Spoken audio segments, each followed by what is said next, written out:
We are welcoming Andrew, and you may share your slides. Thank you very much. Thank you. Thank you, Rosine, for the welcome, and good morning, everyone, from the future. So it's 6 in the morning here on June 9th in Japan, where I'm currently visiting. So, and yes, we started recording. So I'd like to thank, in addition to our moderator, the founding partner, the School of Information at San Jose State University, which brings back some happy memories because that was actually my first teaching experience. So. But before we get started with our talk, I should begin with a disclaimer. So these comments don't necessarily represent the opinions of my employer. Just as a little bit of a background, the presentation that I'm working on today is part of a piece that's something in progress for a class that I'll be teaching this summer on a course on intellectual freedom. So, and the title might be a little bit too, don't have too much hopes in terms of a half hour that we can try to give you a whole solution in terms of political power and learning some of the lessons. But I hope to try to encourage you to look towards history in order to find some of the answers for this. So, again, just as a brief introduction, I've been teaching for almost 20 years at the University of Hawaii at Manoa's LIS program, including foundations, collection management, archival studies, and library history. But this will be my first time to teach intellectual freedom, and I'm so excited. So I'm taking a lot of the summer to review some of the classics and reflecting on how intellectual freedom has been taught in the past. And I'm also building this presentation on research on history of intellectual freedom, which is actually quite wealthy in terms of historical area on the history of libraries. And unfortunately, I think that we often get a little bit of tunnel vision in intellectual freedom issues because we have so many crises ahead of us so that we're unable to go and look at the past. That said, I realize that I'm coming to that topic with some privilege since I live in a quite blue state where censorship is relatively rare, and further privilege as someone who teaches in an LIS program that's committed to intellectual freedom and not in the state of Florida. And that I'm also, unlike some of the people in the audience, I'm not working on the front lines when I might have a group of Proud Boys actually present at a meeting and you have to figure out how to respond to something that's going on. I'm also further privileged as a cisgender heterosexual European American male, although my Jewish background gives me a little bit of a different antenna that starts really twitching when I start to hear material about racism and book banning. So without any further ado, I'd like to invite you to briefly escape from some of today's crises to the ghosts of censorship path. And I should say that a lot of, when I got all excited to go and propose this topic, it was because I was reading a new book by Matthew Dallek, his excellent history of the Birchers, the John Birch Society, and how it radicalized the American right, as well as a wonderful companion article that appeared in the Atlantic magazine, which you might enjoy the title, How Far Right Movements Die, which talks about the decline of the Birch Society.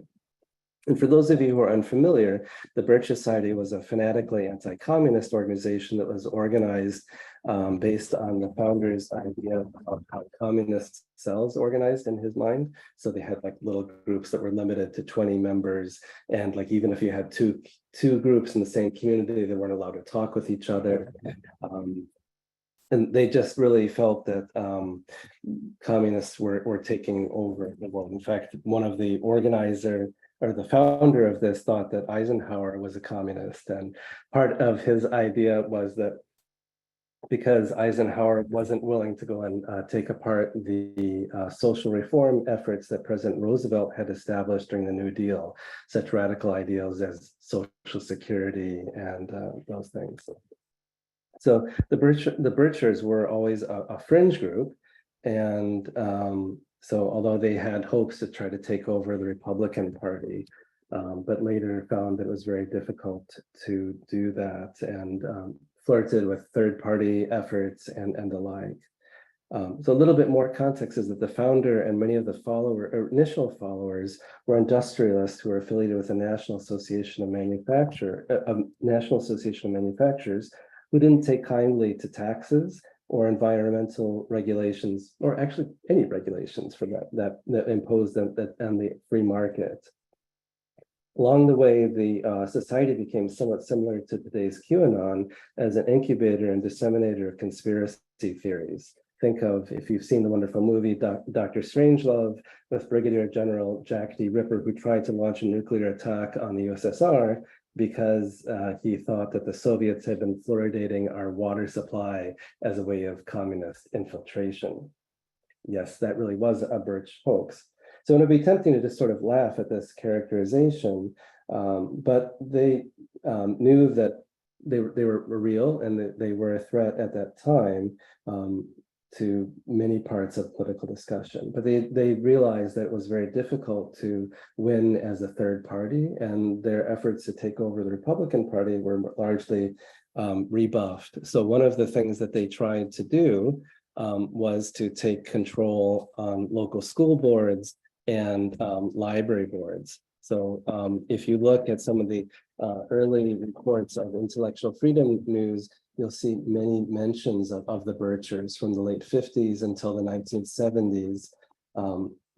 Stories of not only how they would challenge books, which we have no problem with, but they would be making countless harassing phone calls, false accusations, vandalism, and physical threats. So I don't believe that they accused any librarians of grooming, but they also implied sexual innuendo and threatened some of the library workers. So beyond the spread of big government, the society grew in size when a number of whites opposed the desegregation efforts during the civil rights movement. They were always at the forefront of any kind of extreme idea. There's one memoir of a librarian who was basically hounded out of his town because that he opposed his daughter's public school going to a church for mandatory church prayer at a certain denomination. So the good news for today's story is that the Birchers basically became a spent force in American politics. It became an embarrassment for many of, especially in the Republican Party, with their extreme accusations, conspiracy theories, and the like. So although the organization continues to exist, it's a shadow of its heyday in the early 60s. So Dalek's book and the article tell of how the mainstream Republicans, even the person who they felt the most close to, Barry Goldwater, tried to contain their founder, Welch, although they still tried to figure out how can they keep the votes of the people who are followers. So the sad news is that many of today's censors are literally the children of the Birch Society. So, for example, Supreme Court Justice Clarence Thomas's wife, Ginny Thomas, who you may recall was supporting January 6th followers, her parents were active in the society. Another key member was the Koch brothers, you're familiar with. So their father was one of the early founders. And if you're not familiar with that group, that's the Koch family are some of the most wealthy individuals, still run a privately funded corporation that funnels a huge amount of money into dark money, this kind of basically unregulated political action that doesn't need to be documented. It's not through the Birch Society, but again, different sorts of organizations. And I really would strongly recommend Jane Mayer's study on this that tries to track down using public records as much as possible.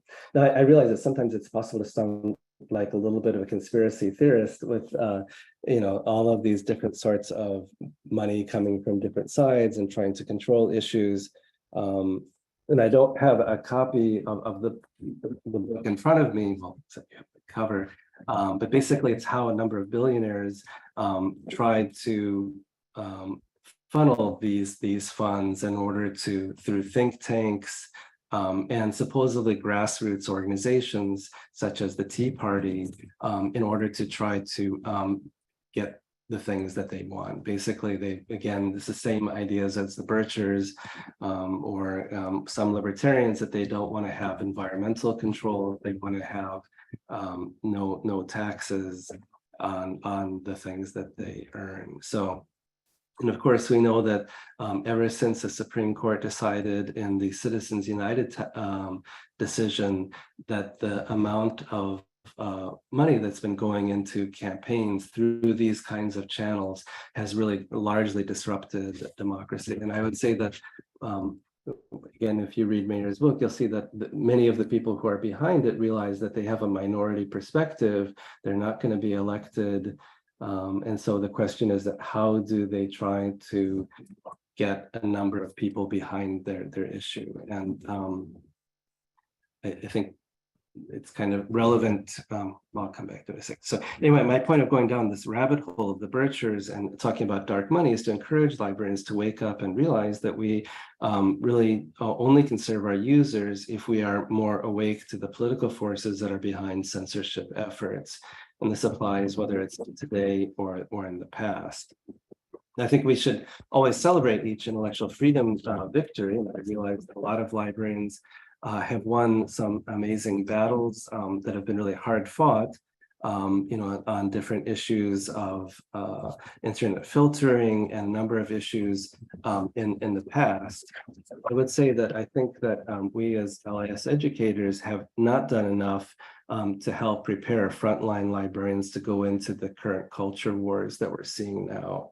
So I have the image not of my former cat, but of we as LIS faculty trying to send soldiers out to war, but sort of like the soldiers at the beginning of World War I, World War II, where we sent them out with the leftover uniforms and the guns that we had in World War, that had been mothballed since the First World War. So the point is that a lot of our graduates are not really ready to be able to take a strong enough position. And I would say it's been the case for a number of years. And part of that problem for LIS educators and administrators alike is that we've been able to become somewhat complacent. So basically, the way that intellectual freedom has been taught is, celebrate Banned Book Week. And this is how you handle when someone comes in with a challenge. Read everything that's in the intellectual freedom manual. Don't sleep on it like my cat did. But, but we have to realize that we're in a different era. The Supreme Court has changed. It's not only Roe that is standard that has been practiced that, may be overturned.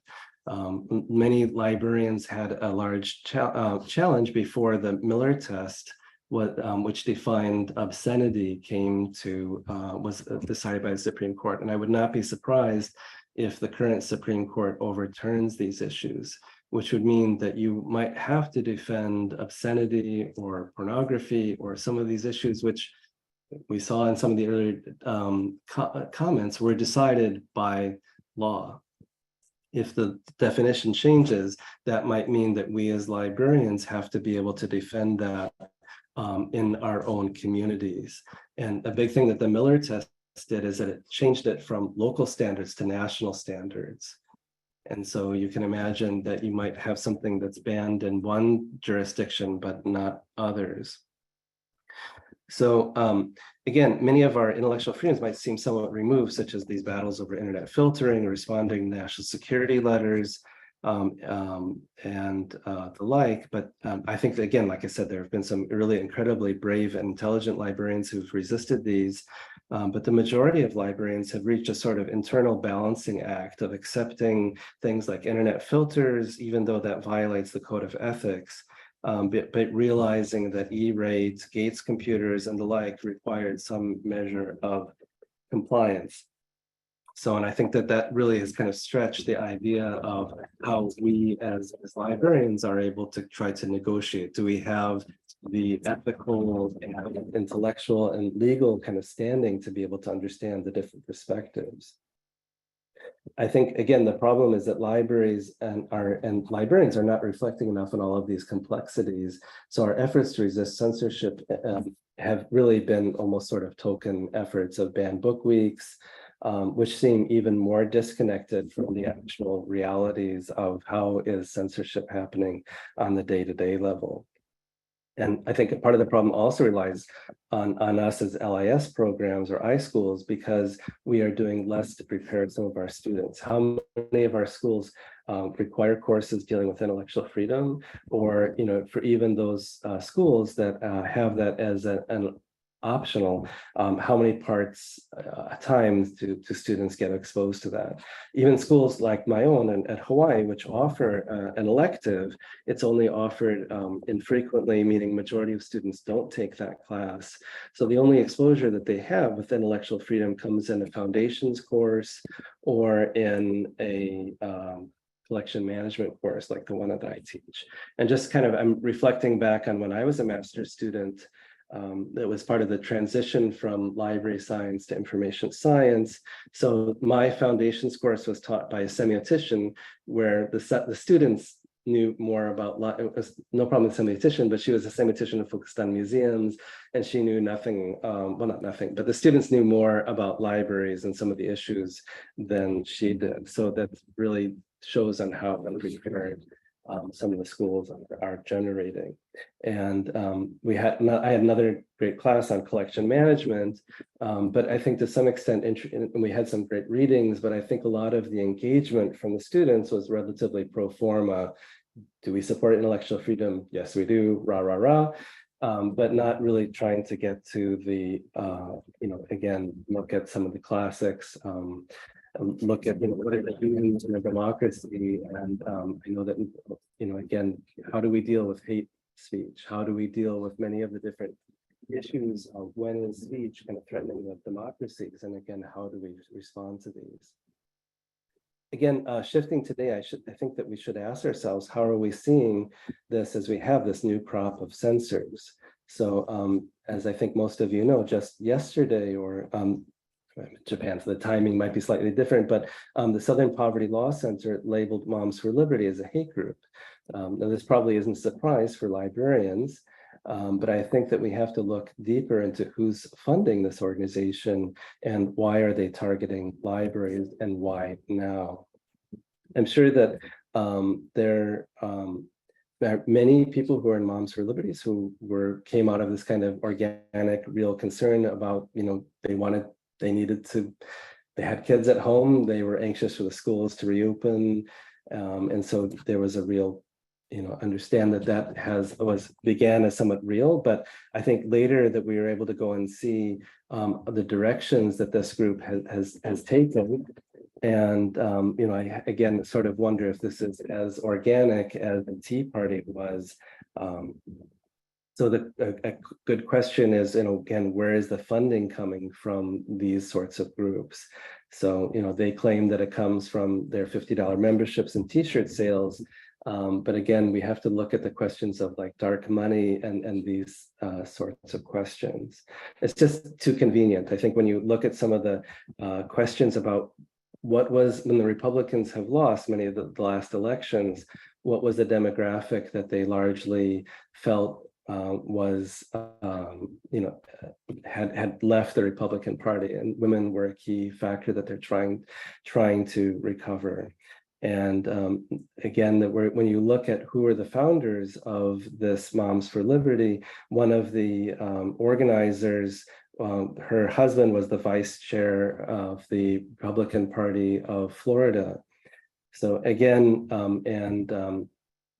you'll notice a certain candidate who's trying to out-Trump Trump without being Trump. So I'm not saying that DeSantis has directly been behind, you know, the Moms for Liberty movement, but he certainly has worked with them. And my hunch is that possibly he has funders in Bhutan, and so the people realize that Trump is probably doesn't have such a good chance of being elected, and so how can they find someone who's younger and possibly less offensive, and might not speak out against businesses. And we've seen how DeSantis has picked highly visible cultural wars against wokeism, and went to war with the Disney Corporation, which surprisingly fought back and seems to be quite strong. But we in libraries and our colleagues in schools are much softer targets. So that's why we really have to be aware. We have to think about our allies. And I think it doesn't take anyone, as this election draws near, I think we have to, you don't need to be rocket science to imagine that there's going to be more stories talking about drag queen story hours on Fox or other conservative or right-wing outlets, and trying to provoke librarians. So like, again, what was the legislation that came out of Florida? Parents' Bill of Rights. Does this try to sound like it was echoing the Library Bill of Rights? Or are they trying to egg us on? I think it's really important for us to try to keep these sorts of issues.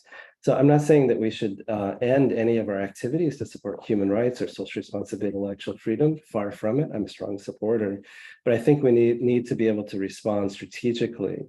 Their efforts, like again, these Parents' Bill of Rights, seem to be deliberately misleading, but also trying to provoke us. So. And although they, claim to be not racist, again, we have to look at what the Southern Poverty Law Center pointed out is who are their allies, such as the Proud Boys that have come out, and what are the targets, queer materials, people of color, have been their targets. So. My point is for us as librarians and LIS educators is that we need to help prepare future and present librarians with a more active political understanding so we can better balance social responsibilities and intellectual freedom to serve users' information needs. And I think we need to also be better allies and also to help prepare our allies so that we can be proactive in defending this for intellectual freedom issues both here and abroad. So I really encourage you to take a look at, there's a great piece that just came out this week in the Political Librarian dealing with intellectual freedom. And actually, again, the organization that puts us out, I think, has really done a great service of looking at issues of library funding and how that's directly tied to a lot of these issues. And for those of you who wanted more of the history that I promised, go and read one of my professors, Louise Robbins, wrote a great history of intellectual freedom. But this one on librarian in Oklahoma is a fantastic story of how an attack that seemed to be an issue just of McCarthyist kind of anti-communist materials actually was because the librarian was desegregating the library. So again, all of these same issues the 1619 Project pointed out in terms of how race is an underappreciated aspect of all of our history is very clear also in librarianship. So I wish I could have more time to engage on some of the issues of intellectual freedom and encourage you to look at library histories as case studies and think about who are the book banners, what was their rationale, what were both the publicly one and the one that was stated. I think we've seen so many times when candidates have raised issues because of, they're trying to defeat us, they try to cover up a scandal, or they're trying to get free publicity. So again, we have to think about, there are a lot of times when we have someone who's coming with a scandal, do we make it into a media issue? Do we just quietly, address it? So anyway, there are a number of things that I really encourage you to look at all of the different cases, think about what worked, and again, encourage you. I hope that this encourages you to look at the door. Look at the door to look at the history of intellectual freedom, and to use that as an open door for some of the discussions on how we can better inform our communities about the issues and what libraries do, and why we try to encourage more of, again, the ideas of intellectual freedom. So I think we might have like 5 minutes, so I'm going to stop my presentation and see if there are any questions or comments. And feel free to unmute, and I thank you for. Thank you very much, Andrew. This has been a great presentation. So, and I see some of the comments in the chat, such as from Keith. Yeah, definitely that they have. Yeah. Yeah, thank you very much for your comments, everyone. Please unmute yourself, and you can also use the hand raise on the bottom of the toolbar to raise your hand and ask your question.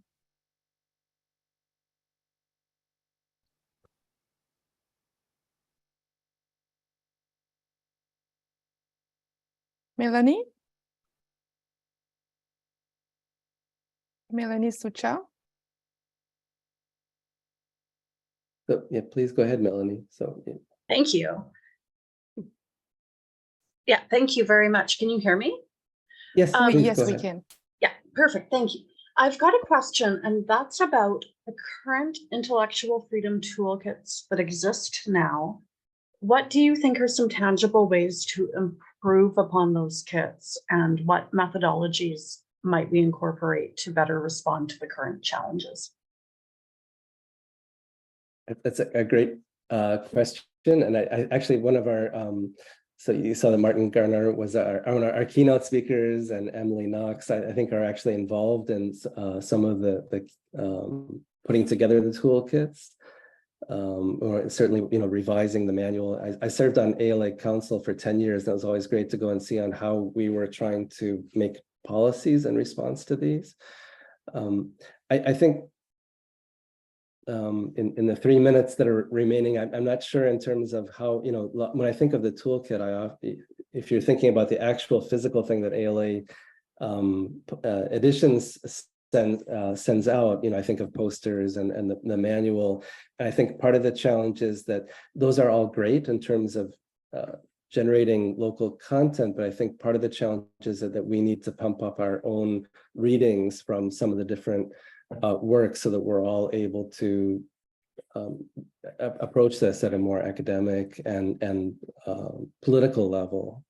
So if the media comes, we're able to go and explain some of these issues. So toolkit is a great first step, but I think that was more of a response when we didn't have real court decisions that may challenge the materials, or anyway, that's my. Have you worked with a toolkit, or did you have started thoughts?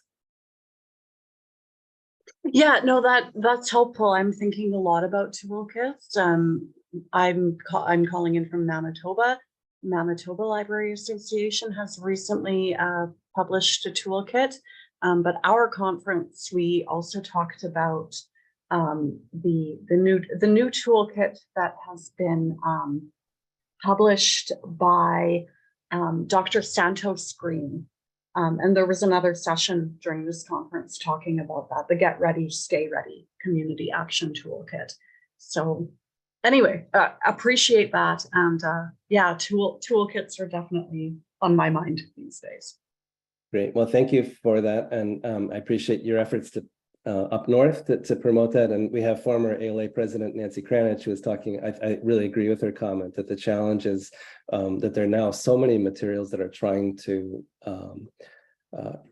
again, I think that the United Against Book Bans, the Political Librarian, there's a Library Juice, there are a number of different handbooks that can help you. But I really would encourage all of you to, even whether you have it in a class or on your own, the more that you can read about it, the more that you'll be able to understand and be able to be a leader and an advocate. And I think looks like we're about out of time. So I really like to encourage you all to be leaders, and thank you for your participation today. And I think we're about to go and hear the keynote. Mm-hmm. If I'm not mistaken. Thank you very much, Andrew. Thank you very much, everyone, to attend and participate in this session. Mahalo. Thank you all. Thank you, Andrew. Thank you. Thank Bye-bye. you, Rosine, for moderating. So, aloha, everybody. My pleasure.